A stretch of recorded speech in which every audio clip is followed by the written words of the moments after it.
আজকের টপিক স্প্লিন।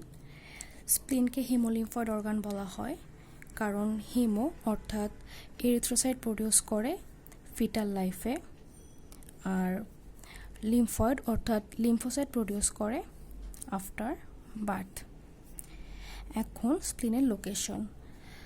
স্প্লিন একটা abdominal organ, কিন্তু স্প্লিন থাকে উইদিন দ্য থোরাসিক কেজ।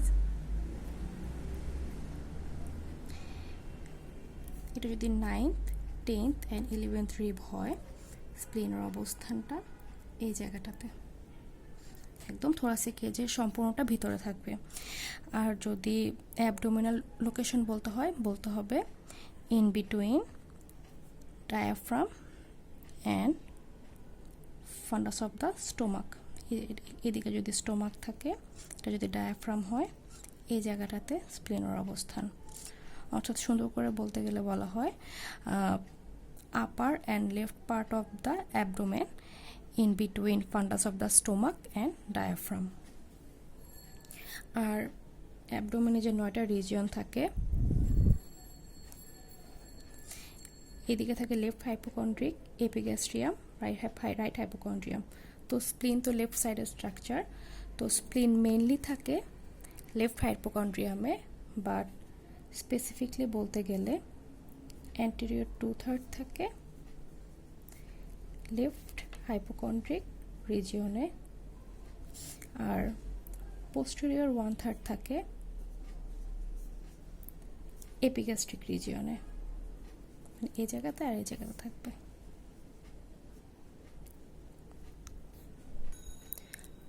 এখন প্রেজেন্টিং পার্টস।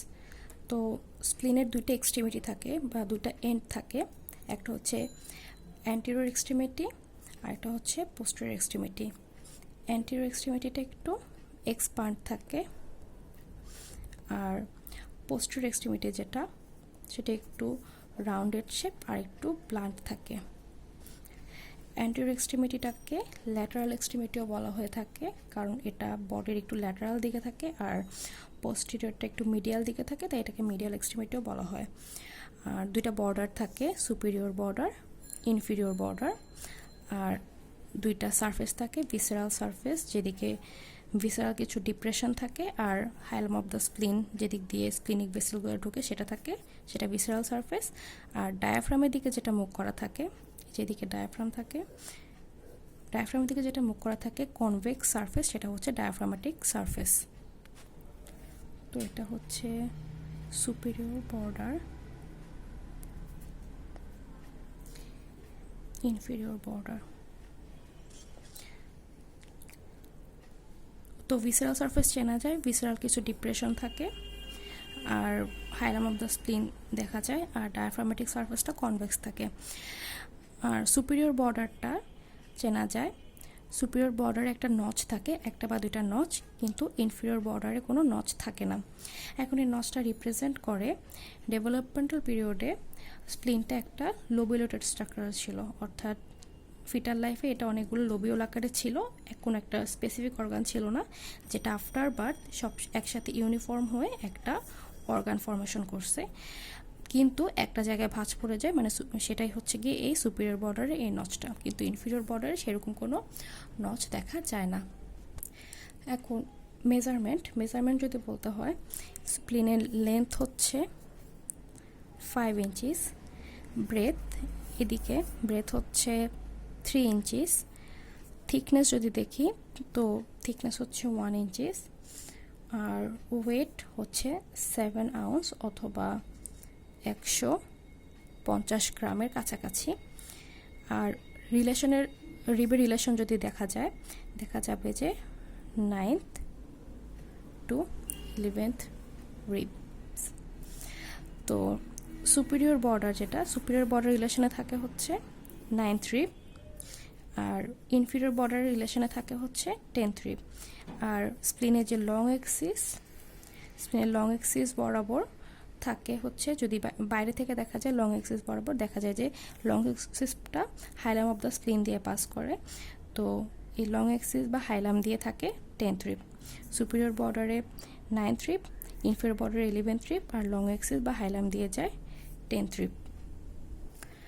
এখন ভিসেরাল সারফেসে কিছু ইমপ্রেশন থাকে, যেহেতু ভিসেরাল রিলেশনে থাকে তো কিছু ইমপ্রেশন হয়, মানে কিছু ডিপ্রেসড এরিয়া হয় যেগুলোকে ইমপ্রেশন বলা হয়।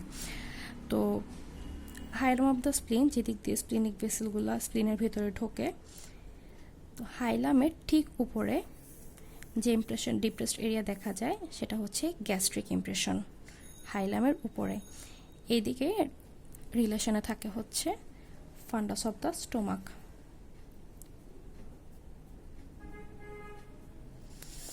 তারপর হাইলামের নিচে সামনে এই যে এই দিকে থাকে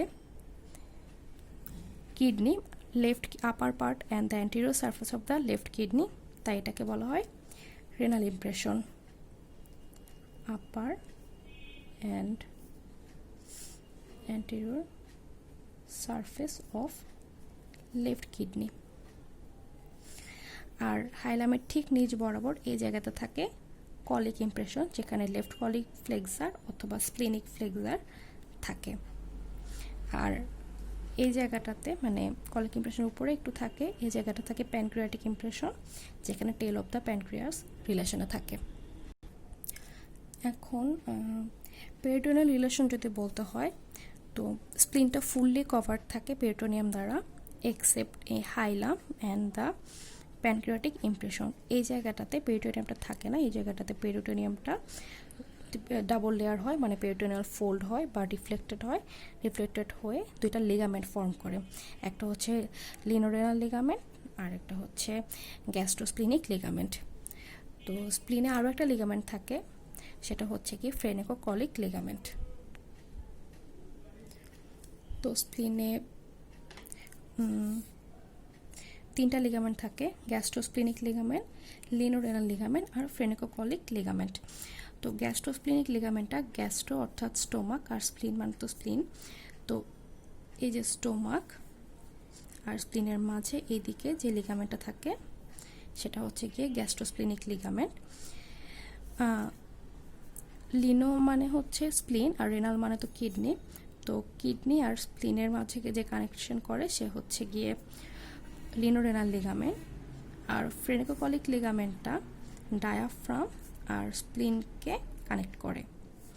তো গ্যাস্ট্রোস্প্লিনিক লিগামেন্ট, লিনোরেনাল লিগামেন্ট, ফ্রেনেকোকলিক লিগামেন্ট। এখন কোশ্চেন আসে এই যে এই লিগামেন্টগুলোর কন্টেন্ট কি।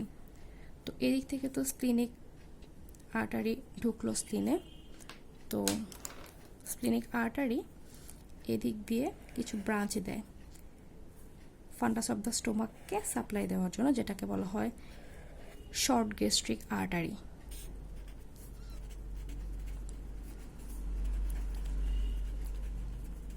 আর আরেকটা ব্রাঞ্চ দেয় এদিকে, যেটা গ্রেটার কার্ভাচর অফ দ্য স্টোমাকে থাকে। এদিকে যদি স্টোমাকটা হয় তো এইদিকে ব্রাঞ্চটা যায়। তো এটা হচ্ছে গিয়ে লেফট গ্যাস্ট্রো এপিপ্লয়িক আর্টারি। তো গ্যাস্ট্রোস্প্লিনিক লিগামেন্টের কন্টেন্ট যদি জিজ্ঞেস করা হয় বলতে হবে short gastric artery and left gastric epiploic artery which is the branch of the splenic artery. তারপর লিনোরেনাল লিগামেন্টের কন্টেন্ট যদি জিজ্ঞেস করা হয়, এই যে এদিকে থাকে লিনোরেনাল লিগামেন্ট আর এদিক দিয়ে যায় হচ্ছে স্প্লিনিক আর্টারি। তো হাইলাম যেহেতু এদিক দিয়ে প্লেক্সাস অফ নার্ভ ঢোকে, তারপর লিমফ্যাটিক্সও থাকে, আর যে এদিক দিয়ে তো প্যানক্রিয়াসটাও থাকে, তো টেল অফ দ্য প্যানক্রিয়াসটা এখানে থাকে।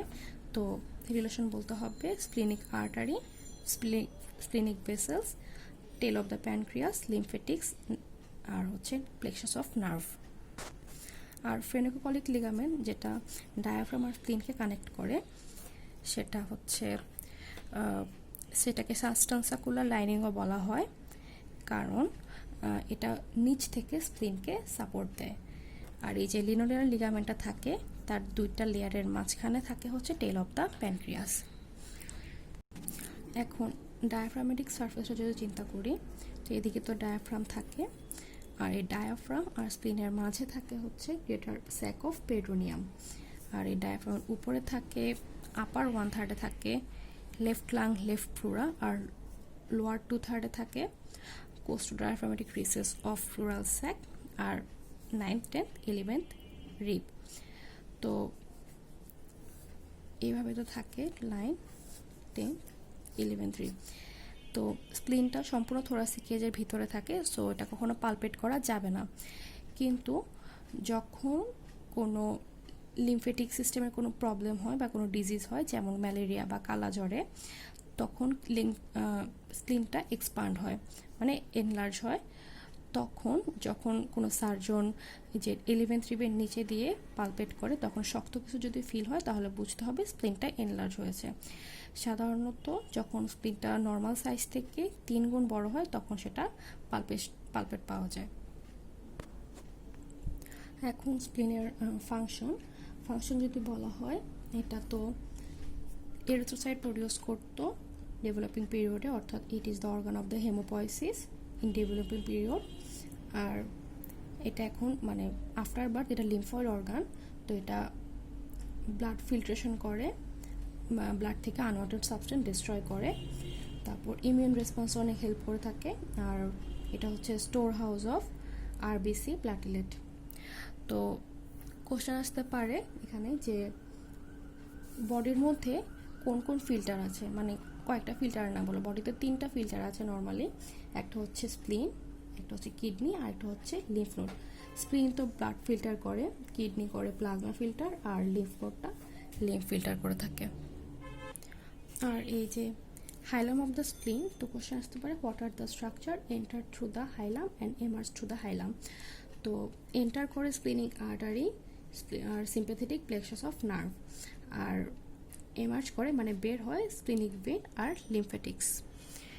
আর artery supply of the spleen হচ্ছে splenic artery, which is the branch of the celiac trunk কার্বাস। সিলিয়াক ট্রাঙ্ক হচ্ছে অ্যাবডোমিনাল অ্যাওর্টার অ্যান্টেরিয়র ব্রাঞ্চ।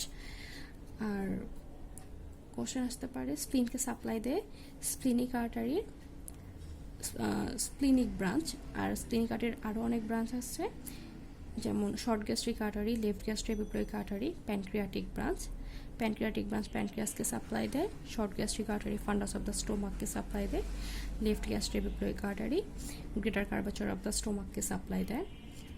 তো আর ভেনাস ড্রেনেজ হচ্ছে স্প্লিনিক ভেন আর superior mesenteric vein portal vein formation করে আলটিমেটলি লিভারে যায়।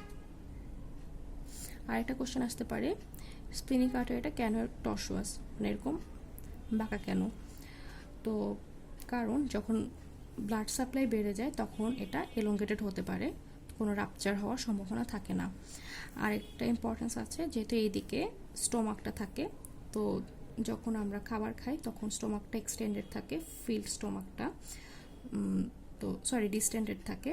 যেহেতু এটা টর্সুয়াস, তখন এইদিকে স্প্লিনের টান, মানে স্প্লিনিক আর্টারিতে টান খাবে না, যেহেতু স্প্লিনটা স্টোমাকের নিচে থাকে, মানে স্টোমাক বেডে থাকে, তো স্প্লিনিক আর্টারিতে কোনো টান খাওয়ার সম্ভাবনা থাকে না। আর এই টর্সুয়াস হওয়ার কারণে এটি স্প্লিনের মুভমেন্টটাকে অ্যালাউ করে।